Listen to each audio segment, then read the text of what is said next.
Hey everybody, welcome to my look at Dungeon Saga.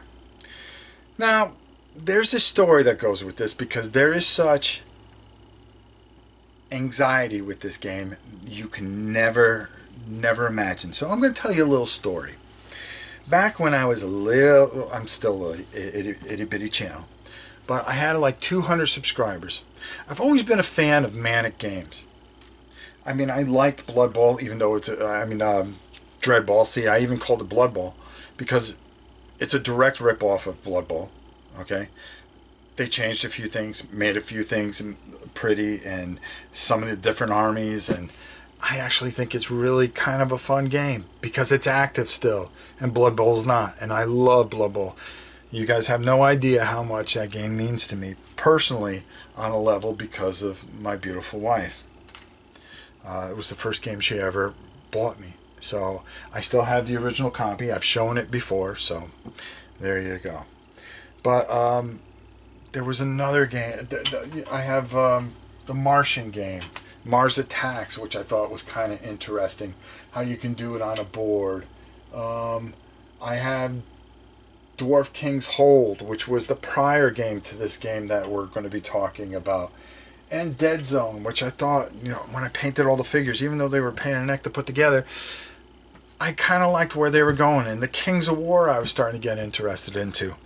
So I decided to write them because I wanted to know more about this Dungeon Saga.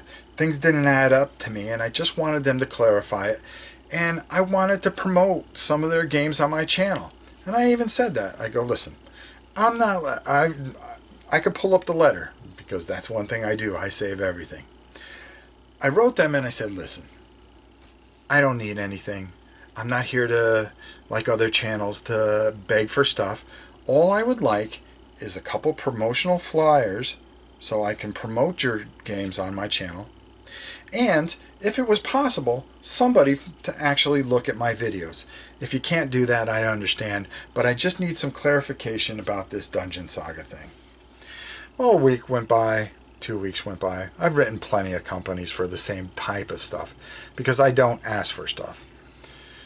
It's kind of funny because I've gotten a lot of emails from companies going, oh, we really like the work that you're doing with Sam, blah, blah, blah, blah, blah. Send us your address and we'll send you stuff, and nothing ever comes. It doesn't matter to me. I'm a big boy. I can pay for all my own stuff. But I think it's always kind of disappointing when you get promised things and they just don't happen.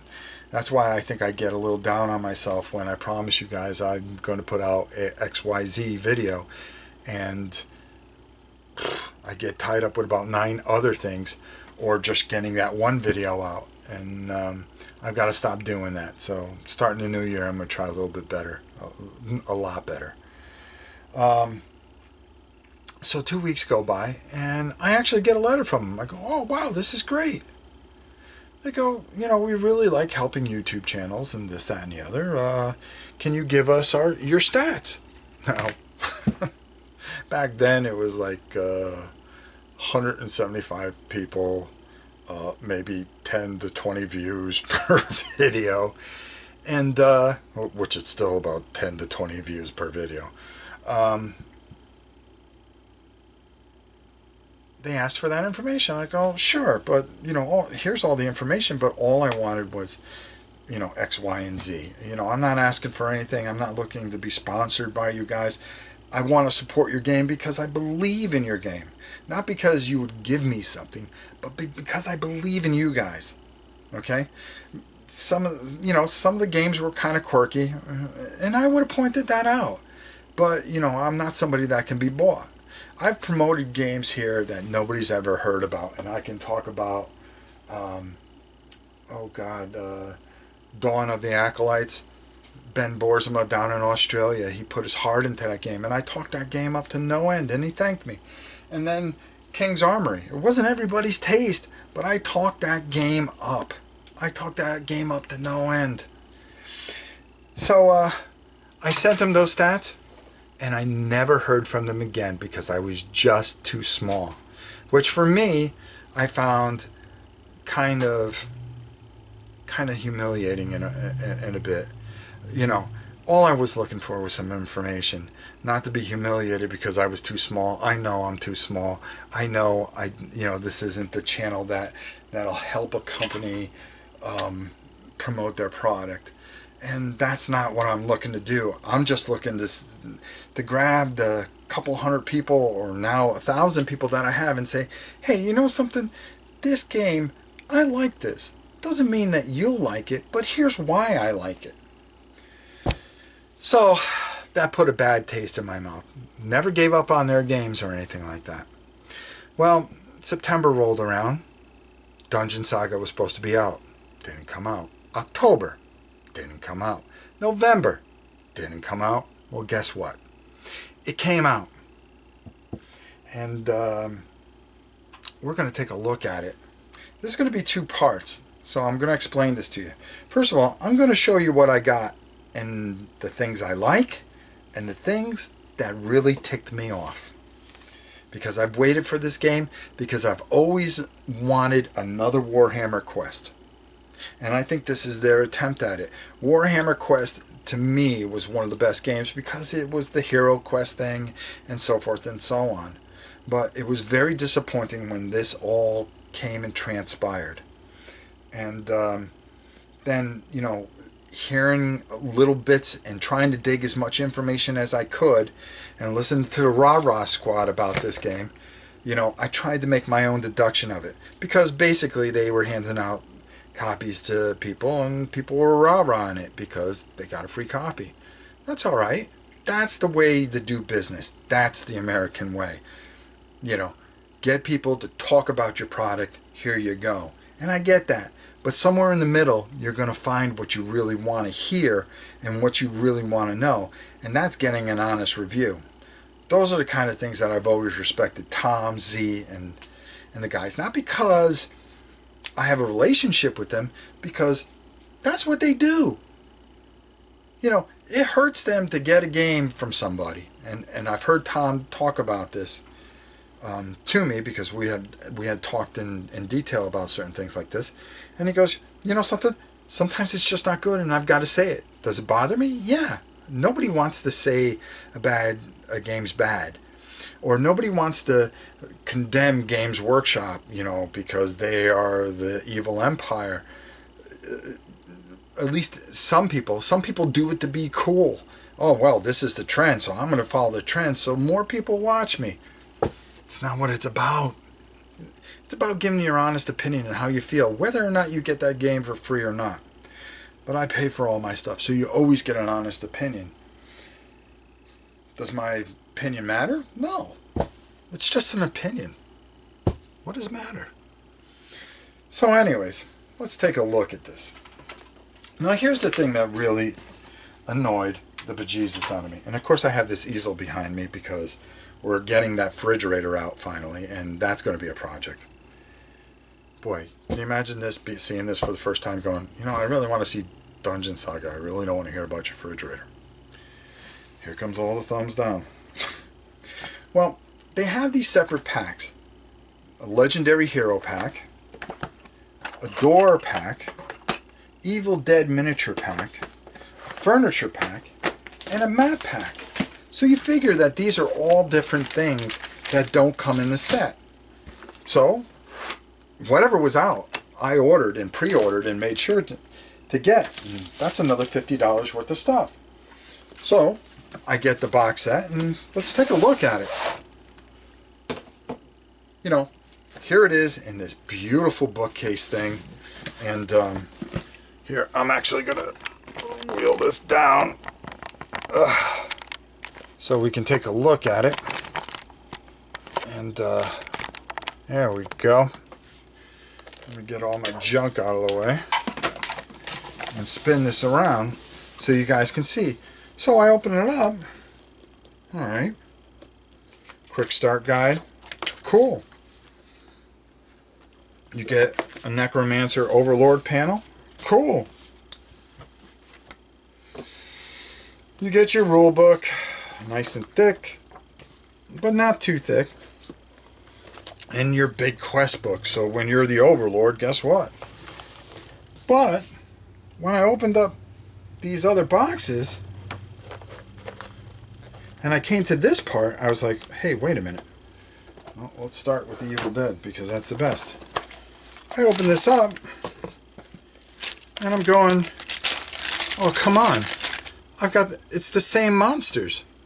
It's the same monsters. So I just bought extra monsters for no reason whatsoever. And I got a little concerned. I go, well, that doesn't make too much sense to me. But there's another pack of monsters. And then you have your bosses, your heroes, and then the door pack. The thing I just paid extra for again. The door pack. This was the kind of information that I wanted to get. If I don't buy any of these, do I still get all the stuff that's in there? Benches and more doors. And here's from the furniture pack that we got. And then the heroes, they have this special hero box of legendary heroes, but it's not legendary heroes. It's just different poses for the same heroes. But when they become legendary, you can make them like this. Okay, well, that was a waste of about $60. Why don't you just let me know that? And then, you know, it comes with dice and clips and blah, blah, blah. I haven't even gotten this far because I just got so annoyed over the fact that I bought the game for, you know, $80 or whatever it was, retail. That cool stuff, I got it, you know, for $52 or whatever it was. But then I had to spend another $50 for these expansions thinking I was getting something different, and I wasn't. Here's the cards, and then I took a look at these. And I said, well, maybe the map's different. Well, guess what? I don't think the map is different. Because I think it has some of the same exact tiles in there. So now I bought all this extra stuff just to have double of something that I really didn't need to have double of. So that was kind of disappointing. Now, from what I can see, I was afraid that these tiles would be very thin, but it looks like they're good, thick tiles. Then, you know, you have all this wonderful furniture and stuff. On a positive note, wow, great. And the miniatures look good. I'm looking forward to painting them. Skeletons look a little fragile. I'll be honest with you, and that makes me a little nervous, especially when painting skeletons. But now that I got extra skeletons, who cares? The only other thing I can say about, on a positive note, about getting these legendary heroes is that, wow, they're pewter. I haven't seen pewter in a while. So that's not the worst thing in the world. But I think these things would have helped, and it would have helped me save the game, instead of being like everybody else and just running out and saying, oh my God, here's all the stuff. And then the thing that they promoted, you know, beyond human belief, which was that single player mode with the adventure book, again, that's back ordered. That's not even out yet. So I can definitely tell you that there's some pros and cons. Now, let's talk at some of the positive things. And this is where I'm going to pull this up back so you guys can, not that you really want to see me. I started reading through this a little bit. This really looks fantastic. I have to be honest. And it looks like it's going to be a lot of fun. I'm going to read it. I'm going to go over it. And then, since the kids aren't going to know what's happening, I'm going to let them play the heroes. I'm going to get this all painted up because they all come assembled, which is fantastic. It's not going to take me long to paint these guys up. And hopefully Saturday night, we're going to give it a good crack. And I do think that this will be an excellent game.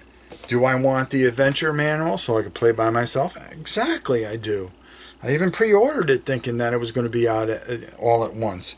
But it's still on pre-order from Mantic, so those haven't come out yet. Maybe it'll be next week. Maybe I'll have to do another thing where I'm waiting December, January, February, March. I don't know. Maybe that's the case. All in all, this has been an up and down ride with this game. A very up and down ride. And for a game that was Kickstarted, I didn't mind waiting till December, if I knew it was December. Now, they've had some issues getting it off the boat and so forth and so on. At least that's the excuse everybody uses nowadays. But it's understandable. It's here now. It's here in America. It's selling out like crazy, and I really think that this is going to be a great game. And I'm going to tell some people. I'm going to talk to Tom once I play it and say, hey, you know something, we need to take a look at this. And I'll put a video together for the Dice Tower to, if I think it's as good as I think it is so far. You know, just skimming through, going, oh wow, this has a lot of redeeming qualities. This is a great dungeon crawl, campaign, whatever. And I'm looking forward to that adventures thing. So I'm excited about this. Disappointed in Mantic? Yeah, a bit. Excited? Yeah. Listen, just because I had a bad experience with them doesn't mean that I don't think that they make great products. I do think they put their hearts in it. But sometimes little guys might become a little bit bigger and remember it. I'm not saying that you know I'll ever become either, but I am saying that, you know something? All I was looking for was a little information. You could have just said no, and that would have been acceptable. You know, it really would have, and I wouldn't have had the bad taste that I had in my mouth to be dismissed the way I was just because I didn't have enough followers. So, I mean, that was kind of disappointing. I want to support their product. I still believe in their product. I'm here right now showing you their product. And I'm telling you, I'm going to research this. I'm going to play it through. And I'm going to give you an honest look at it. And you guys decide whether or not this game is worth it. And if you do, hey, that's great. Because the more games, the better games that we can get our hands on, the better off we'll be. So there you go. That's part one of this with a big rant to it. So let me get cracking on this and then get ready for part two where we actually take a look at the game. So till next time, I'm Rob Orrin. We'll see ya.